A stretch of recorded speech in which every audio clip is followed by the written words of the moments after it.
Hi, welcome to another video. I'm in the beautiful tropical town of Broome. I think it's time to bring out the loud shirt.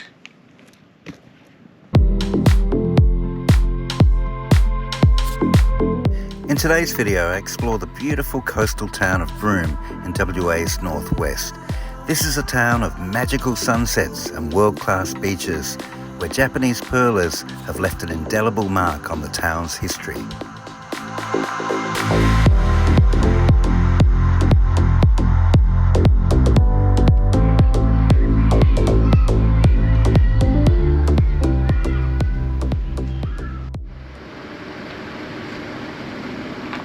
These days, Broome is a hub for tourism from all around the world, especially backpackers, but it wasn't always the case. Back in the 1880s, Broome attracted travellers not for tourism, but for a different reason.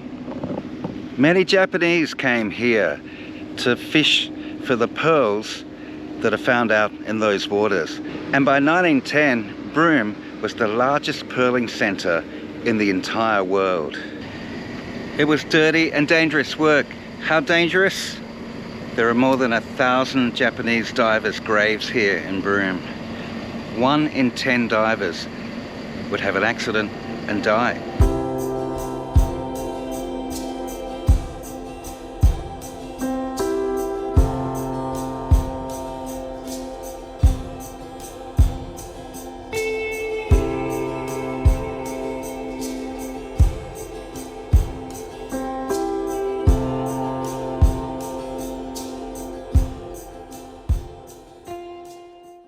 So many Japanese pearl divers came to Broome in search of riches, but unfortunately, so many of them ended up here.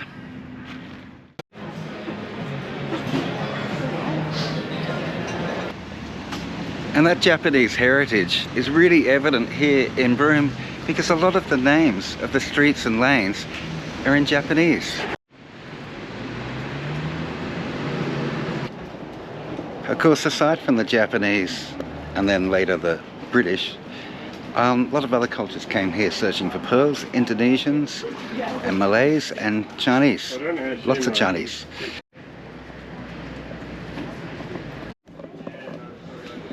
And that's reflected in the multiculturalism of the town of Broome. Europeans had a go at it, but they decided it was way too hazardous because they would get the bends from returning to the surface too quickly, or their airline would foul and they would just suffocate. And a pretty shocking part of the history was, at one point, the white settlers would go inland and basically capture indigenous people, chain them up and bring them back here and force them to dive for pearls. And Australia has some pretty dark history, and some of that happened around this area.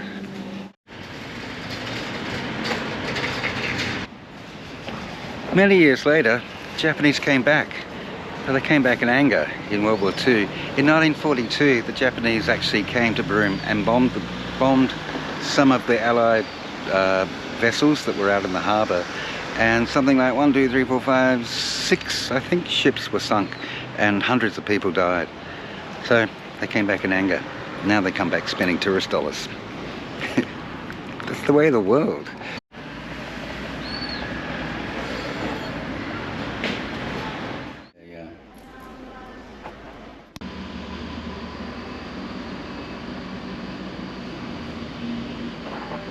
And this is what it's all about in Broome, pearls. These are the salt water. They're actually from the waters here, and they're made by a jeweler who is... What's your name? Bridget. Oh, Bridget. Good to meet you, Bridget. Nice meeting you. Bridget has a shop here, and she actually makes all of the jewellery here, and it's absolutely beautiful. So if you're in Broome, come and see Bridget.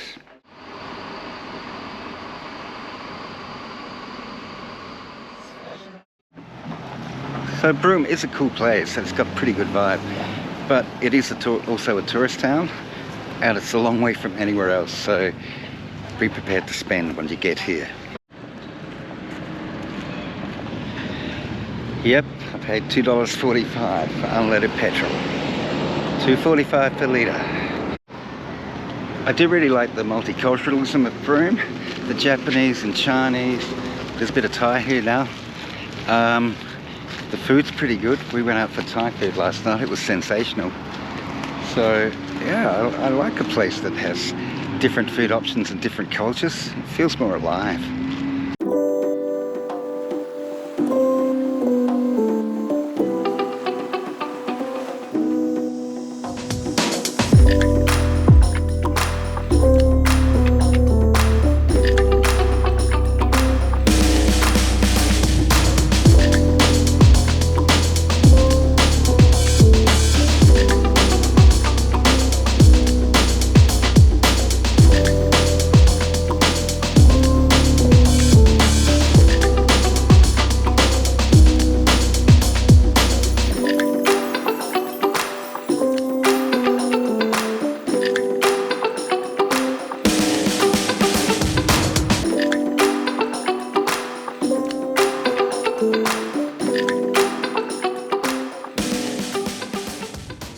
I really like that a lot of these buildings are just made out of good old corrugated iron.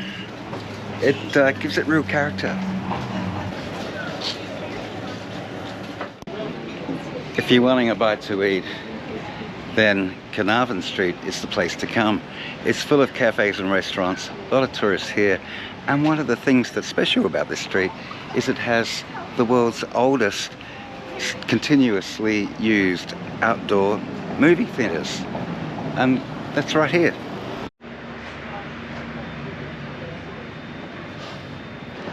Some Pictures has given audiences a chance to watch movies under the stars for more than 100 years. Great way to watch movies. The world's oldest operating picture gardens, established in 1916.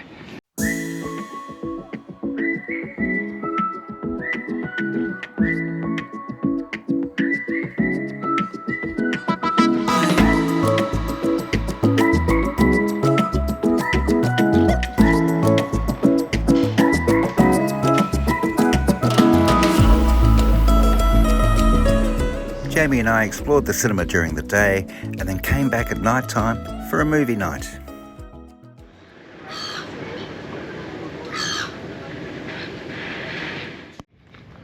I've been in Broome a couple of days now before filming, just getting a feel for the place. It's really nice, it's really chilled, and it's very pretty, and I can see why people come here. And the colour of that water,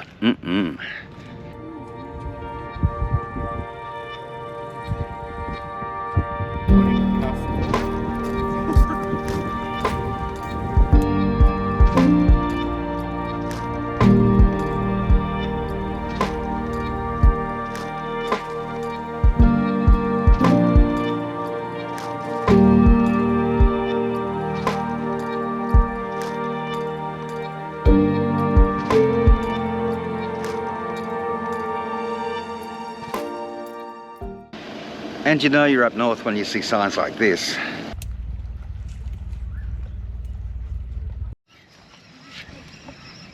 You catch anything? I'm just started. Yeah, okay. So we'll see. Good luck. The tide is coming in, and yeah. The fish will be biting soon. Oh, good luck. Dinner tonight. Yeah, thank you.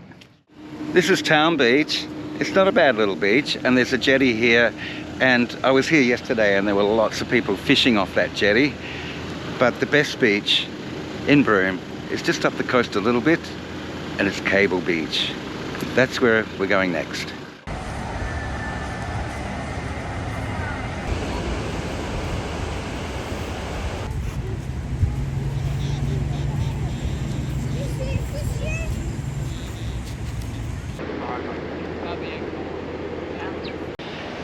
Just up the road from Broome, a couple of kilometres, is Cable Beach, the famous Cable Beach.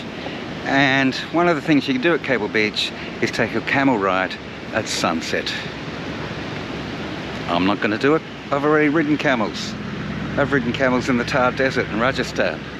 It hurt my ass. It was fun, but it hurt my ass.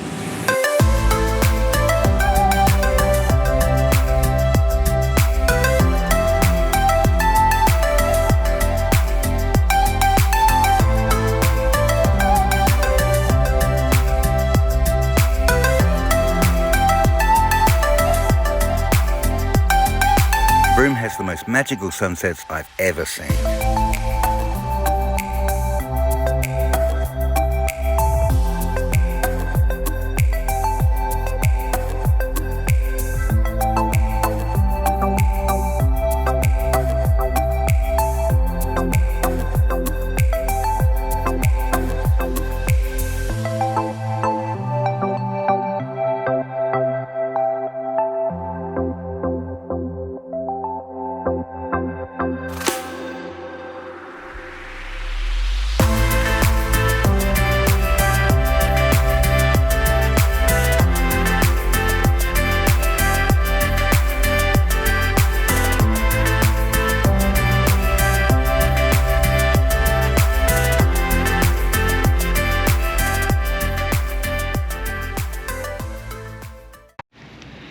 Now, the Japanese weren't the first to come here, nor were the Europeans, or for that matter, even the indigenous people. First visitors to Broome were dinosaurs, and we're on the hunt for dinosaur footprints.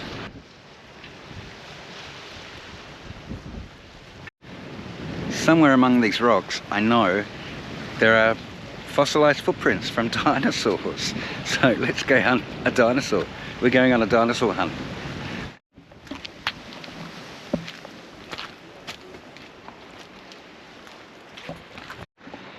So I've never been here before, so I'm not sure if we're going to find them, but I do know that once upon a time all this land here was like soft clay, and dinosaurs used to wander around and they left their footprints in the clay, and then it became fossilized, and hopefully they're here somewhere. I don't know what I'm looking for.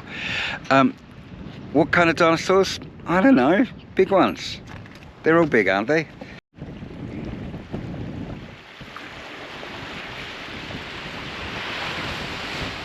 So I'm kind of looking for like big chicken footprints. Dinosaurs were big chickens, weren't they?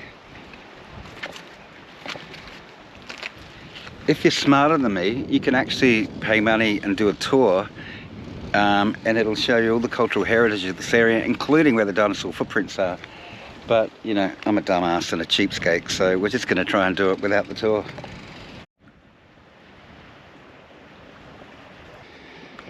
So I'm trying to find them. To get here, I use Google Maps. It's not every day that Google Maps says starting route to dinosaur footprints.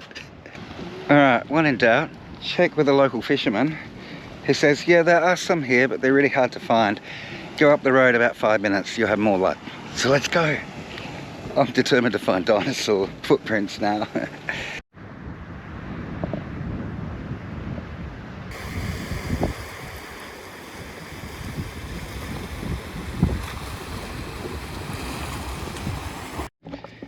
Okay, a bit of local knowledge moved us on to Gortium Point. I don't know, I probably butchered that. But this is supposed to be one of the best places in the world for dinosaur footprints, if you know what you're looking for.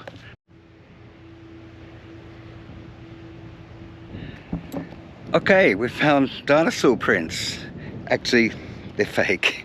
It's a cast. It's a cast for what's way out in the sea. And they put it here so you can see what it really looks like.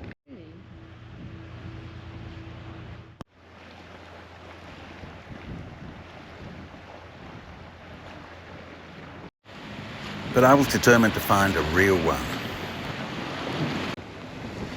Okay, I don't really know what I'm looking for, because sometimes just a hole that you think is weather-worn or water-worn is actually a dinosaur print. That's very cool. I just found a real one, not a fake one. That's exciting. I'm a happy man. We saw dinosaur footprints from millions and millions of years ago.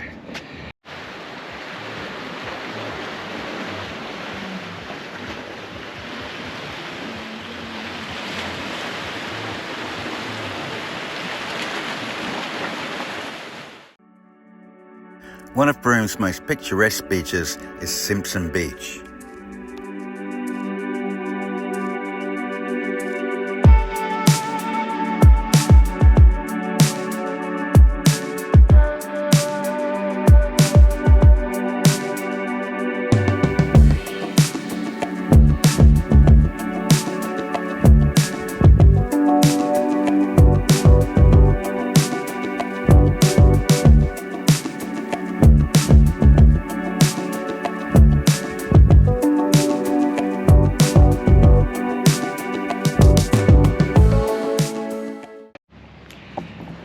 now that I'm up north in Broome, we're in crocodile country, so let's go see some crocs.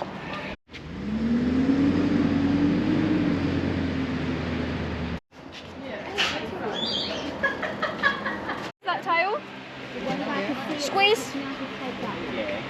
Yep, nice and tight, but don't squeeze his belly. Oh, how does it feel? Oh, Fred. You afraid?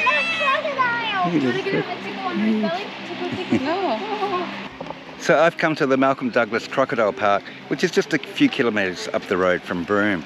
And we're going to watch some crocodiles, saltwater crocodiles, getting fed.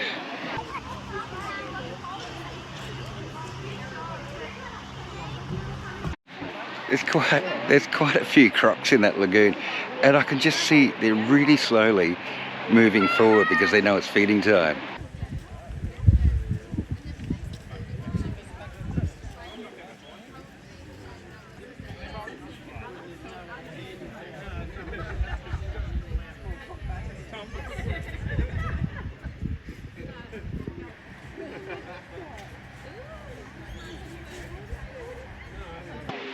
So basically, crocodiles, kind of like dinosaurs. They're a leftover from the dinosaur era. Pretty efficient killing machines though, hey? Very nice.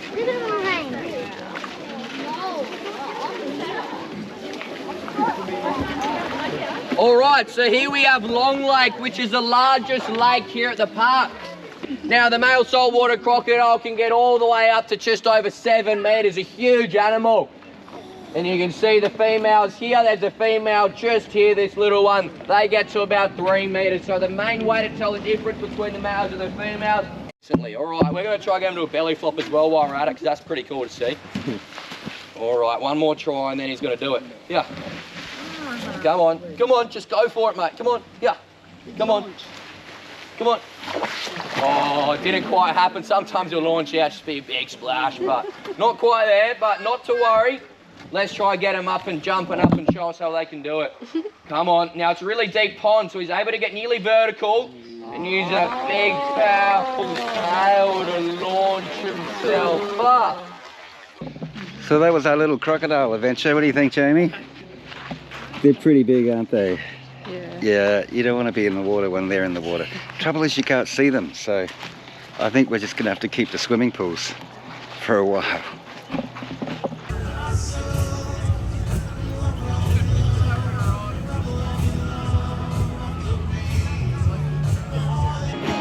So that's Broome. It's got quite a vibe and it's a cool place to hang out. Been here for a couple of days, probably be here for a couple more before I hit the road again, and just chill and enjoy those sunsets, the food.